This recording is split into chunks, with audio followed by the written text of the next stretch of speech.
ខ្មៅពេញក្រមុំរូបល្អសានសមគ្មានស្រីណាដូចខ្មៅជាស្រីខ្មែរស្លៀកពាក់ស្លំសូត្រសិទ្ធ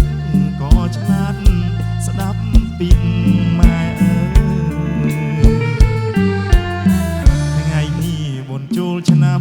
ថ្មីបងឃើញខ្មៅស្រីអូនរៀបចំផ្ទះពោះរៀនទេវតាដាក់ផ្កាថ្វាយព្រះដាំស្លរូតរៀងជូនម្ដាយទៅវត្តថ្ងៃនេះខ្មៅពូនភ្នំខ្សាច់